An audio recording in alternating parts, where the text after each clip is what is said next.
College में गर्मियों की छुट्टियां होने पर राधिका और रोहन अपने दोस्त मनोज और शिल्पा के साथ परिवार के पुराने फार्म हाउस पर घूमने जाने का प्लान बनाते हैं।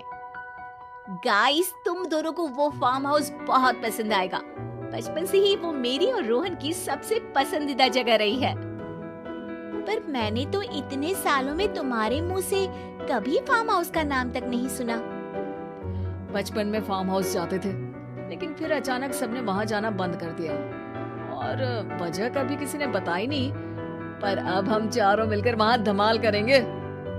इसी तरह बातें करते कुछ घंटों का सफर तय कर चारों शहर से दूर ऊंची पहाड़ी पर बने राधिका और रोहन के फैमिली फार्म हाउस पर पहुंच जाते हैं। वाव यार, ये तो बड़ा ही सुंदर है। पूरा घूमोगे तो और अच्छा लगेगा, लेकिन उससे पहले सब फ्रेशन अप हो जाओ, फिर साइट सीइंग के लिए जाएंगे। राधिका और रोहन अपने अपने कमरे में चले जाते हैं, लेकिन मनोज और शिल्पा घर में घूमने लगते हैं, जहां शिल्पा की टक्कर हॉल के बीचों बीच रखी एक पुरानी लकड़ी की कुर्सी से होती है। लग गई रे माता, इस कुर्सी को बीच में किसने रखा हुआ है? अरे तेरे स्वागत के लिए भूत ने रखा होगा। ओए, तुझे बात हंसी आ रही है? जब खुद टकराएगा तो पता चलेगा। हाँ ठीक है, पर अभी तो तू इसे साइड में रख दे। शिल्पा कुर्सी को एक कोने में रख देती है और वो दोनों भी अपने कमरे में चले जाते हैं, जिसकी थोड़ी देर बाद चारों बाहर घूमने निकल जाते हैं। इसी तरह रात हो जाती है। फार्म हाउस में वापस आकर वे लोग सीधा सोने चले जाते हैं। आधी रात को मनोज की नींद खुलती है। बड़ी तेज प्यास लगी है, पानी साथ लेकर सोना चाहिए था। अब रसोई तक जाना पड़ेगा। मनोज आंखें मलते हुए कमरे से हॉल में आता है और अचानक रास्ते में रखी कुर्सी से टकराकर जमीन पर गिर जाता है। अरे मर गया रे दादा। शिल्पा सही बोल रही थी, बड़ी तेज लगती है ये कुर्सी तो, पर इसे दोबारा बीच में किसने रखा? मनोज एक बार फिर उस लकड़ी की कुर्सी को कोने में रख पानी पीकर कमरे में चला जाता है। अगली सुबह जैसे ही चारों की नींद खुलती है तो उन्हें अपने बेड के पास साइड टेबल पर चाय का कप रखा मिलता है, जिसे देख वो खुशी खुशी चाय पीकर तैयार होकर कुछ देर बाद हॉल में मिलते हैं।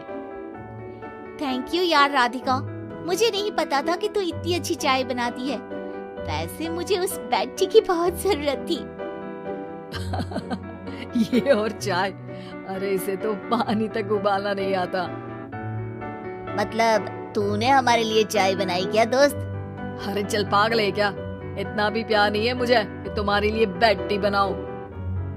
चाय पर ये चर्चा करते हुए मनोज जैसे ही पीछे मुड़ता है तो एक बार फिर लकड़ी की पुरानी कुर्सी से टकराकर उस पर गिर जाता है। हाय रब्बा, अरे चाय छोड़ो, पहले ये बताओ कि इसे बार बार बीच में कौन रखता है?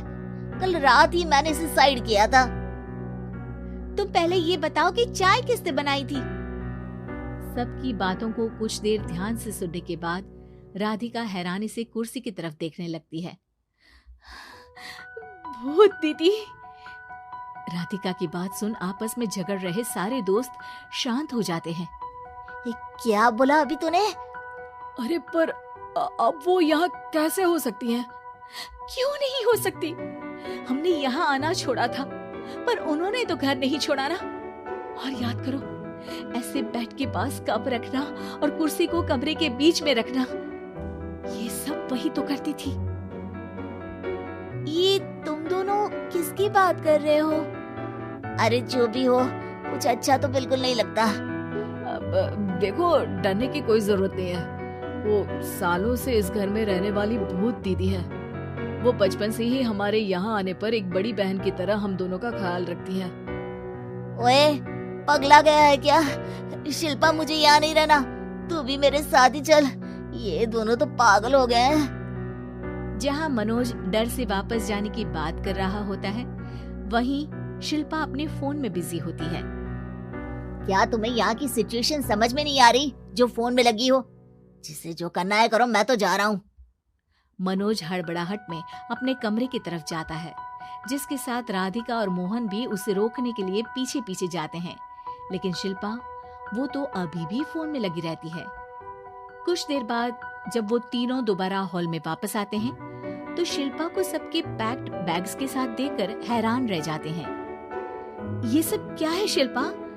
यहाँ हम इसे समझा रहे हैं और तुम हमारे बैग्स भी पैक कर कर लेकर आई। अरे आखिर में फोन से बाहर निकलकर कुछ किया तो सही इसने।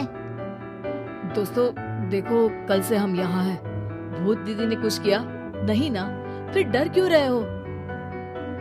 4 दिन और रुकोगे तो पता चलेगा कि क्या होगा। मतलब? इस पर शिल्पा उन तीनों को फार्म हाउस से बाहर लाकर फोन में पुरानी न्यूज का आर्टिकल दिखाती है।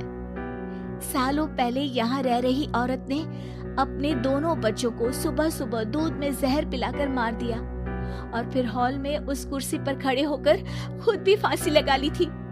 तुम्हारी बातों से मुझे इस केस की याद आ गई। गूगल किया तो पता चला कि ये वही फार्म हाउस है। अभी भी यहाँ रहना चाहते हो जिससे कुछ दिनों में वो सबको थोड़ा थोड़ा जहर देकर मार दे? अरे पर ये दोनों तो बचपन से यहाँ आ रहे हैं, फिर इन्हें अभी तक कुछ क्यों नहीं हुआ? वो तो पापा बताते हैं कि हम आते थे। हाँ, और मुझे भी एक बार का ही याद है। वाह, और कहानियां तो ऐसे सुना रहे थे जैसे सदियों से यहीं रहते हो। तीनों ये बात कर ही रहे होते हैं कि अचानक फार्म हाउस में से एक आवाज सुनाई देती है। मैं यहाँ किसी को जिंदा नहीं रहने दूंगी, किसी को नहीं। बस ये सुनने की देर ही होती है कि चारों डर से कांपते हुए तुरंत कार में बैठकर वहां से भाग जाते हैं।